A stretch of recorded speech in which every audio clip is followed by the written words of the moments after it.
What is going on, everybody? Welcome back to the channel. I'm Ricardo, your NBA sports journalist, and I promise you right now, whatever you were doing tonight, you should have been watching Game 6 between the Toronto Raptors and the Cleveland Cavaliers.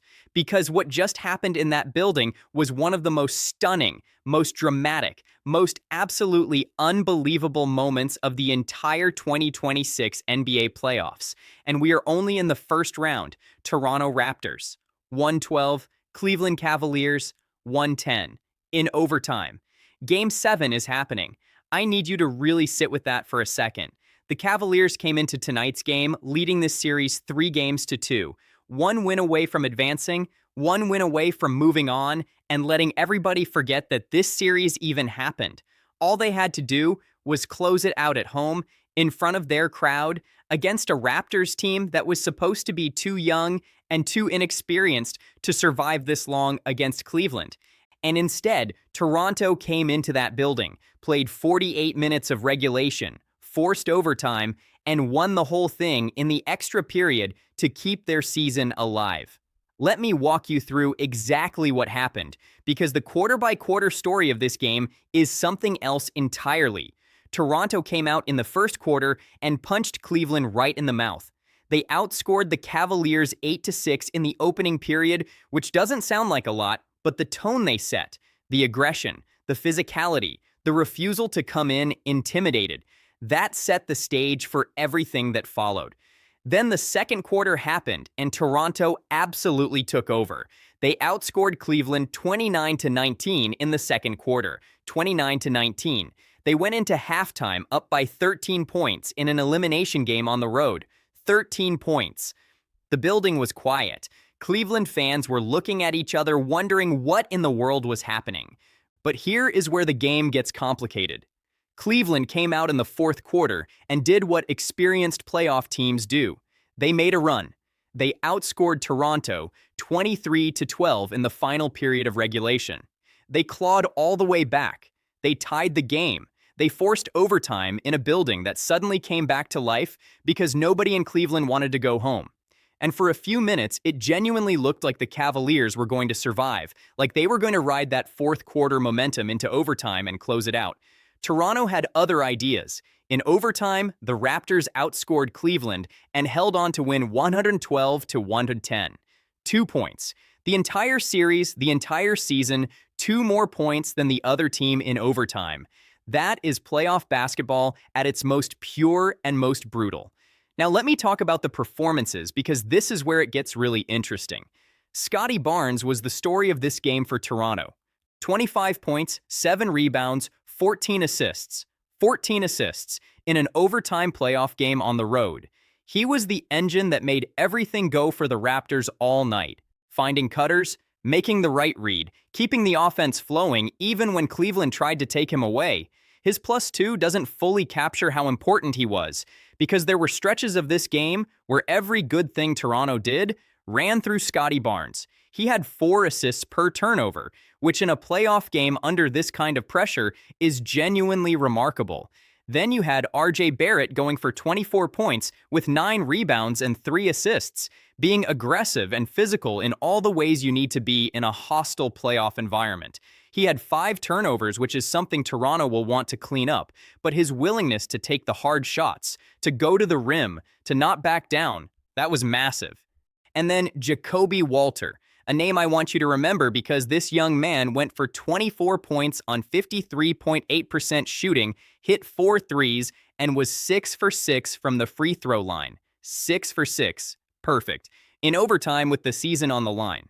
For a young player to be that composed in that moment is not something you see every day. Colin Murray-Boyles came off the bench and gave Toronto 17 points on 60% shooting with 7 rebounds and 3 steals. 30 bench points for the Raptors total. When your bench outperforms the other team's bench in an overtime playoff game on the road, you are going to win more often than you lose.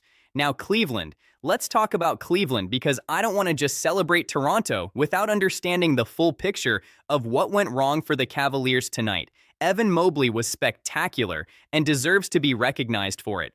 26 points, 14 rebounds, 3 assists, 60% shooting, hitting 3 threes. He gave Cleveland everything he had tonight, and it still wasn't enough because his teammates around him could not get it together consistently enough.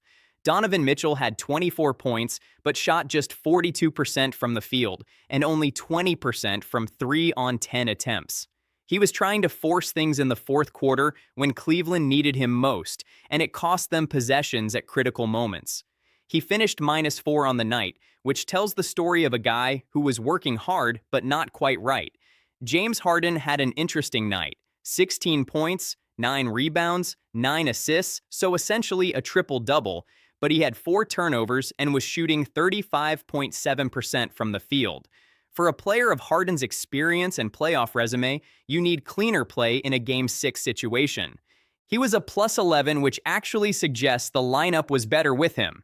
But the inefficiency, the turnovers, the moments where Cleveland needed a bucket and he couldn't deliver cleanly, that's going to be the conversation heading into Game 7. And Cleveland's three-point shooting was a disaster. 26.8% from 3 on 41 attempts. You took 41 threes and made only 11 of them. That is not a formula for winning playoff basketball. Toronto held them under 30% from deep, and that gap in shooting efficiency is exactly why the Raptors were able to overcome every Cleveland run and eventually win in overtime.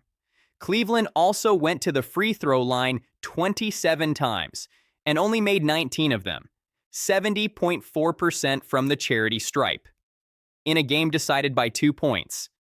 In overtime, those missed free throws are going to haunt people in Cleveland tonight and probably for a long time after. So here we are, Game 7. It is scheduled, and it is coming, and I want you to understand what this means. The Cleveland Cavaliers are the 4 seed. The Toronto Raptors are the 5 seed. Both teams played 82 games to get to this point. Both teams have fought through 5 games of a playoff series that nobody outside of Toronto expected to be this close. And now all of it comes down to one game. One game where every possession matters, every mistake is magnified, every big shot can define a career, and every missed free throw can end a season. Cleveland has a 73.8% win probability in Game 7 according to the models. They have home court advantage. They have the edge in experience. Donovan Mitchell has been in big games before and knows how to respond when his back is against the wall. On paper, the Cavaliers should win Game 7, but Toronto just won in overtime in Cleveland in a must-win elimination game. They showed tonight that they are not intimidated, not overwhelmed, not backing down from anyone. Scottie Barnes looked like a guy who is ready for this moment. The young pieces, Walter, Murray, Boyles, looked like they belong, and RJ Barrett has enough playoff experience to help steady the ship in a Game 7 environment. This series has been a gift for anybody who loves real playoff basketball. Close games, big moments, young players stepping up, veterans trying to hold on. And now it comes down to one final game. I'm Ricardo, your NBA sports journalist. If you enjoyed this breakdown, smash that like button, subscribe to the channel for daily NBA and WNBA playoff coverage, and drop a comment below. Who wins Game 7, Cleveland or Toronto?